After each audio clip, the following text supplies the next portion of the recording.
지금 저기 상위에 놓은 게 돼지 머리 아닌데 저게 뭐지? 사람 목 뭐가 보이는 거죠? 제사가 아니야. 이거는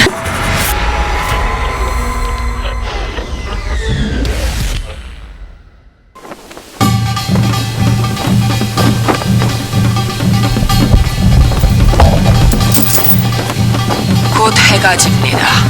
오늘 밤 용신제에 참석하실 주민 여러분은 절벽 위의 사당으로 모여주시기 바랍니다. 다시 한번 알려드립니다. 시작되나 보네. 아무래도 제사가 끝나기 전까진 돌려보낼 생각이 없는 것 같습니다. 왜요? 나란 일 하는 사람이 참관하는 게 중요한가 보지. 옛부터 그랬잖아? 난 하청인데. 이런 작은 동네 용신제는 제사라기보단 잔치에 가까운 느낌인데 여긴 오히려 의례 같네. 사람들이 자리에 앉는군요. 제사가 시작되자 사람들이 우르르 몰려들어 줄 맞추어 앉았다. 수백 명은 되어 보였다. 이만큼 사람이 모였는데도 어수선함은 없다.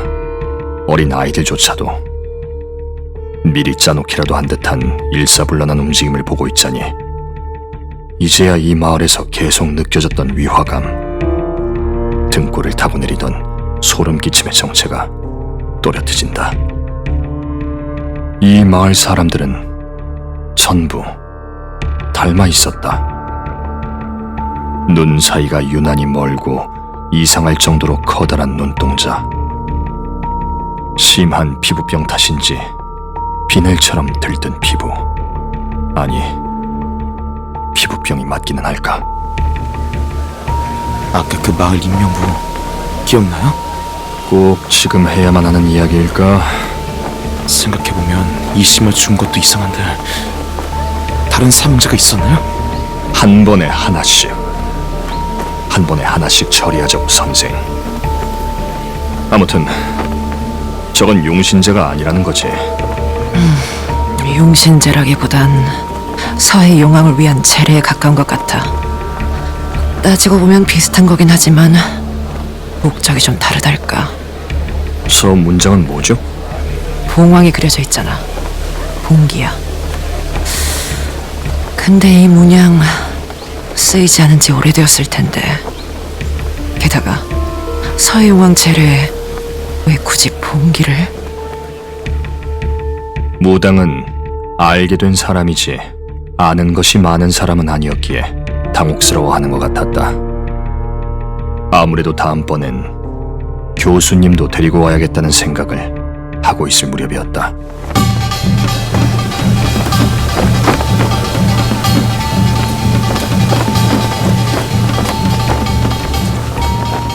춤이라도 추는 걸까? 마을 사람들의 움직임은 한 덩어리가 되어 왼쪽, 오른쪽으로 동시에 출렁거렸다. 꼭 물고기 떼 같다.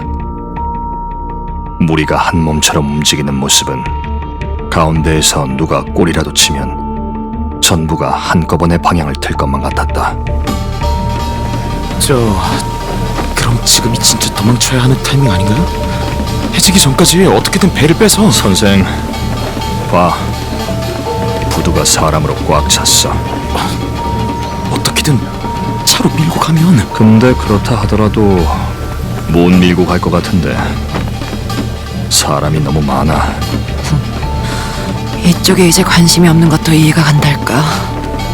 부두만 막아두면 어차피 아무도 못 나가잖아. 헤엄쳐서 바다를 건널 것도 아니고. 지금 상황에서 그런 말은 아무런 도움이 되지 않습니다만. 내가 여기 있는 이상 뭐 어떻게든 되지 않을까? 그럼 선생님은 필요하면 해리 상태로 들어가서 그걸로 이 문제를 해결할 수 있다고 보시는 거군요. 진단하든 말하지 마. PTSD 올 것 같으니.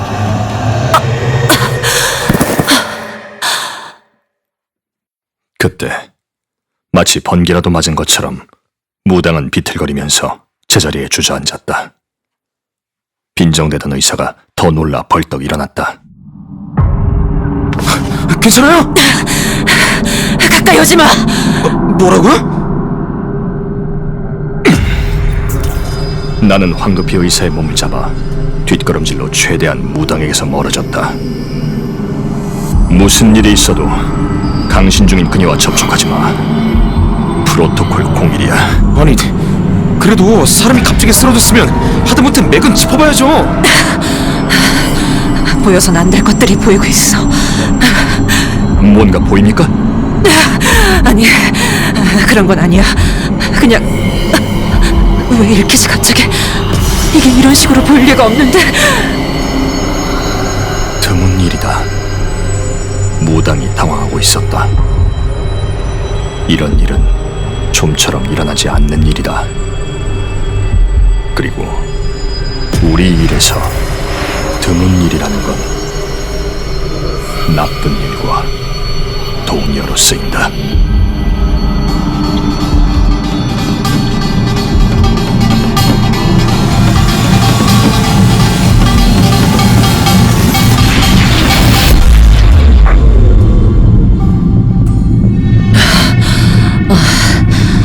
지금 저기 상위에 놓은 게 돼지 머리 아닌데 저게 뭐지? 사람 목을 제사상처럼 늘어 놓는다. 병사들은 비웃고 조롱하고 놀린다. 피눈물을 흘리고 있어. 뭐가 보이는 거죠? 이 섬에서 했던 제사, 장소의 기록이 강하게 남아있어. 기록은 의식이며 의식은 기록이다. 제사의 기록이 이 땅에 박혀있다. 아니, 제사가 아니야. 이거는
지금의 밤이 아니라 아주 오래된 밤.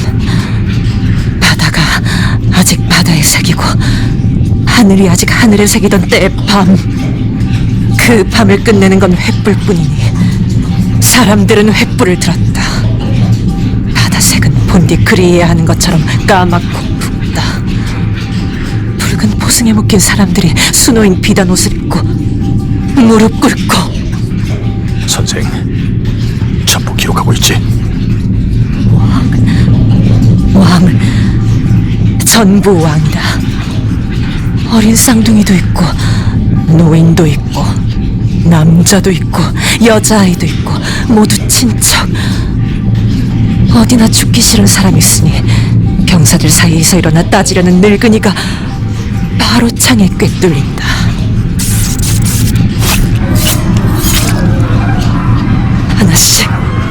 하나씩 목이 장난감처럼 나뒹군다. 어미들은 비명을 지르고 아이들의 눈을 가리려 하지만 병사들은 그런 여자들의 발목을 잡고 끌어당긴다. 마치 장난감처럼 희롱하며 지키려던 어린아이를 산채로 창에 끼워버린다. 당연한 것이다. 북쪽의 야만인은 잔혹하고 폭력적이니 마치 천사라도 하는 것처럼, 그들의 대신서 했던 것처럼, 제사상 돼지머리처럼 사람들의 머리를 올려놓고 기도를 하는 것처럼 조롱한다. 그리고 남자들과 여자들의 목덜미를 잡고 절벽으로 끌고 간다. 도대체 뭘 하려고? 자기를 몸에 반도 안 되는 어린아이인데 던지려고? 물을 던지려고? 바닷속에 집어넣으려고? 안돼! 하지마! 애들만은 제발! 애들은 안돼! 엄마! 엄마! 전부 가라앉는다. 전부 바닷속에 집어던져진다. 폭풍이 부는 밤에 바다로 집어던져지면 살아날 수 없다. 나 어려도 이런 추위면 다 얼어 죽을 게다. 하지만 그것은 그릇된 선택이니 바다에서 나온 것을 바다로 돌려보내네. 아이를 하나 던질 때마다 바다가 숨을 들이마신다. 잠자고 있던 서해 용왕이 눈을 뜰지어다. 사람 하나 집어던지고 흘렀던 피가 바다에 떨어진다. 바다에서 일어나는 폭풍은 휘몰아치지만 용서에 닿기에는 부족하다. 분하도다. 용왕님이 깨어나시기엔 너무나도 부족하다. 분하다. 너무나 분해. 이 신놈들 영원히 있지 않을 것이다. 영원히 우리 가문에게 하는 위협 절대 잊지 않을 것이다.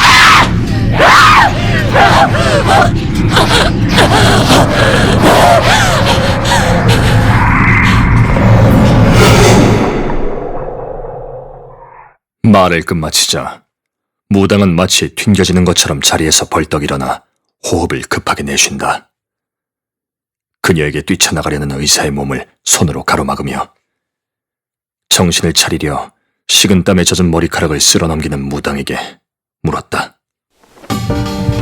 언제쯤으로 느껴지십니까? 옷, 말투, 불빛, 감으로라도. 쇠붙이는 있는데 총은 없고 말은 고어 같은데 아주 옛날은 아니야. 좁은 배, 긴 깃발, 기도문에 하늘이랑 용이라는 말이 계속 들려. 하늘? 하늘이랑 용이면 일반적으로 조선왕조죠? 연말 선조, 고려말 조선초. 왕씨 왕조가 이씨 왕조로 바뀌던 그 시기요. 하늘은 조선 왕조의 상징이니까. 근데 용왕이랑은 무슨 관계야? 왕건 외할아버지가 용왕의 사위라는 설화가 있어요. 그래서 왕씨들한테는 비늘이 있다 그랬죠. 겨드랑이 밑에. 그런 건 또 어떻게 알아? 아저씨 드라마 안 봐요? 여말 선초 2, 3년에 한 번씩은 나오잖아. 우왕, 창왕, 신돈 이야기 몰라? 신돈 아들로 몰려서 자기 몸에 비늘 모양으로 화상 내고 막 그러잖아요. 시끄러워! 집중하게 조용히 해. 이건 제사가 아니라 처형이야. 저주를 내리는 제례였어. 바다에 던져서 전 왕조의 피를 끊어버리는 의식. 씨를 말리려던 거다. 그럼 지금 일어나고 있는 일은 뭡니까? 뒤집는 거구나. 예? 뒤집는다. 왕씨의 피를 끊었으니 이씨의 피를 끊는다. 왕씨를 바다에 던졌으니 이씨를 다시 던진다. 죽을 수만큼은. 그래서 왕을 부르는 거야. 왕이 돌아와야 하니까. 그러니까 왕이 뭔데요? 죽은 왕씨를 되살린다고? 그건 아니지. 아무래도 그럴 확률이 더 높지 않나요, 흐름상? 그러면 내가 바로 알 수 있어. 그럼 뭐가 오는 건데? 뭐가 올지 알아야 대비를 할 거 아니야? 이제 남은 방법은 하나밖에 없네. 그게 뭐죠? 죽은 사람한테 직접 묻는 것밖에.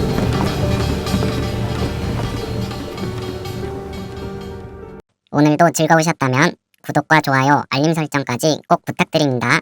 구독을 하면 똥똥똥똥똥 나 작가를 구독을 한다면 똥똥똥똥 가엾은 고양이가 행복하고 똥똥똥똥 나 작가의 세포 분열 활발해져 똥똥똥똥 팔로우 나 작가 팔로우 쓸데없고 재미난 나 작가 팔로우 나 작가 팔로우 쓸데없고 재미난 나 작가 팔로우